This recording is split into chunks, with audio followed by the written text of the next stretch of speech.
दोस्तों आऊं यहाँ तव्हांजो हसन पौर। अॼु असीं मातली जे भर वारे ज़िले टंडो मोहम्मद खान जे तालके टंडे गुलाम हैदर जे ॻोठ जेको अंसारी शुगर मिल खां 4 किलोमीटर ॻोठ हीरा लाल आहे ऐं असां उते मौजूदु आहियूं।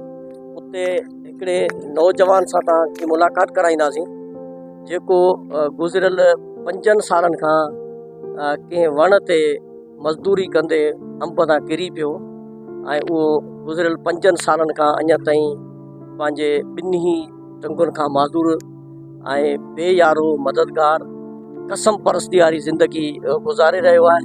संदसि घर जी बि पोज़ीशन ॾेखारींदासीं, संदसि हिकिड़ी न्याणी आहे उनजी बि तव्हांखे ॾेखारींदासीं, संदसि हिकिड़ी घरवारी आहे ऐं अकेलो वाहिद घर में कमाइण वारो सिर्फ़ु उहो ई नौजवान हो जंहिंजो अव्हांखे हींअर ॾेखारियूं था उनजे घर जी पोज़ीशन ऐं ॾेखारियूं था त उनजी हिन वक़्तु हाणे जेका हालिया पोज़ीशन आहे उहा कहिड़ी आहे। ही उहो नौजवान मोती कुमार जेको हिन वक़्तु हिन पंहिंजे घर में जंहिंजे ही घर बि तव्हांखे ॾेखारियूं पिया, ही तव्हांजो जेको घर आहे ॾिसो पिया मथे हिनजी छित आहे ऐं ही इन जो घर आहे। असां ॻाल्हायूं था उन नौजवान सां त हू पंहिंजी ज़बानी छा थो ॿुधाइणु चाहे।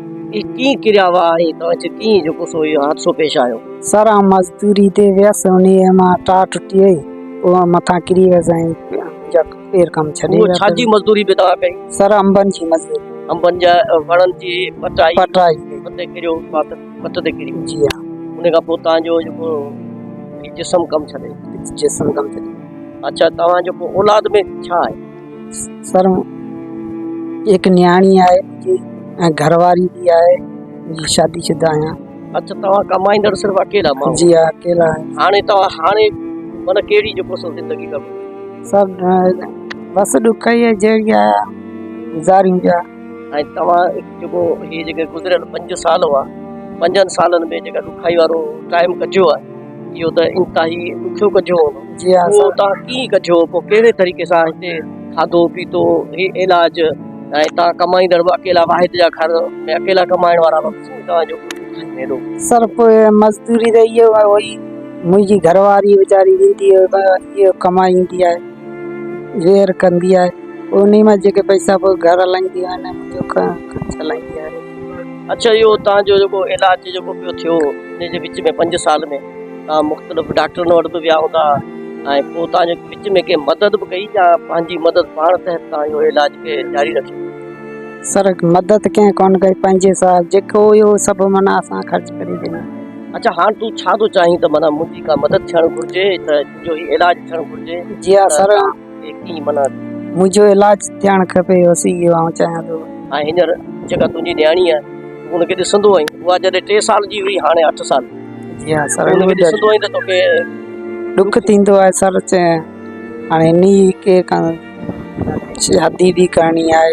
अम्मा तूं छा थी चवणु चाहीं, तुंहिंजे पीउ खे छा थियणु घुरिजे?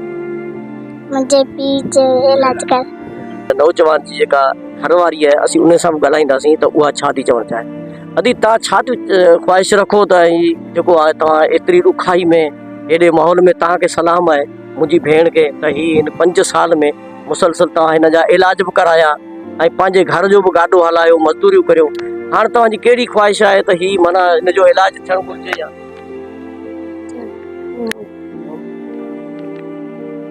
अदी इंतिहाई ॾुखाइण वारे माहौल में आहे ऐं अदी जेको सो उहा नथी ॻाल्हाइणु चाहे, इन करे ऐं हिन जा जेके बंदि लब आहिनि उहे बिल्कुलु ॻाल्हाइनि पिया त हीउ जेको मुंहिंजो मुड़ुसु आहे इन जो ग़ैर मुल्क में या पाकिस्तान में अहिड़े क़िस्म जो इलाज आहे ऐं हिन जो थियणु घुरिजे ऐं माहौल में वरी अॻिते वधी सघे। कमायूं था, ॿियो पंहिंजो ख़र्च करियूं था, बुरो जेको आहे हाणे सही असांजी इहा केरु असांजी मदद करे, असीं ग़रीब आहियूं। ॻोठ जो इलाज आहे पर नालो मुंहिंजो रखियो वियो आहे हीरो जगमालाणी आहे। माना हिन ॻोठ जो चङो मुड़ुसु असांजा जा ॾुख ॾिसी असांखे इन ॻाल्हियुनि जो रोअण थो अचे त हीअ असांजो मिसकिन नौजवान छोकिरो जेको 5 साल थी विया हिते सड़े पियो, असां हुनजो ॾुख नथा ॾिसी सघूं। मोती मल जी मदद कई वञे, तव्हांखे इलाज चीज़ुनि जो इलाज करायो न त हिनखे सुठो हिते घर ठाराए ॾियो, ही तव्हांखे दुआऊं कंदो पर असां बि तव्हांखे दुआऊं कंदा। मोतीलाल जेको ॾाढी ॾुखाई वारे माहौल में पियो आहे ऐं हुनजी हिन वक़्तु असां सां मौजूदु अमड़ आहे। अमर खां पुछंदासीं त तुंहिंजो पुटु आहे ऐं ॾाढी ॾुखियाई में अमा पुटु पियो आहे, ॾाढियुनि तकलीफ़ुनि में पियो आहे। हिन खे ॾिसी लुड़क माण्हू लाड़े सघे थो ऐं माण्हू रोई सघे थो। गरीब मिसकीन माण्हू आहे, ख़र्च बि कोन्हे। ऐं तव्हां छा था हिननि खे ॾिसी महसूसु करणु चाहियो त हिन जो छो इलाजु थियणु घुरिजे? मां मुंहिंजे पुट जो इलाजु करायो। हाणे ई पई चाहियां, मुंहिंजो पुटु आहे, हले कोन थो सघे, वेही कोन थो सघे, हिन जो इलाजु करायो, मदद करियो। हिते जे नौजवान जूं बि ॻाल्हियूं ॿुधियूं, हिते जे लब बंदि थियणु उन जी घरवारी जूं बि ॻाल्हियूं ॿुधायूंसीं तव्हांखे। ऐं हिते जेका उनजी न्याणी आहे जिया, उन जी बि इहा ख़्वाहिश आहे त मुंहिंजी हिन बाबा जो इलाजु थियणु घुरिजे। हिते जो जेको नेक मर्द आहे हीरा लाल, उन जूं बि तव्हां ॻाल्हियूं ॿुधियूं। ऐं इन्हनि सभिनी जी इहा ई ख़्वाहिश आहे सरहदी वारनि खे, मुल्क खां ॿाहिरि रहंदड़ माण्हुनि खे, त ख़ुदारा ही मज़दूरनि जो हिकिड़ो बस्ती आहे, हिन में हिकिड़ो नौजवान आहे ऐं इन जो इलाजु कराए वञे जीअं ही ॿियनि नौजवाननि जीअं वरी बि मज़दूरी करे सघे ऐं ही पंहिंजो घर जो ॾे सघे ऐं घर ठाराए सघे। कैमरामैन टीम सां गॾु हसन पवार, मातृ।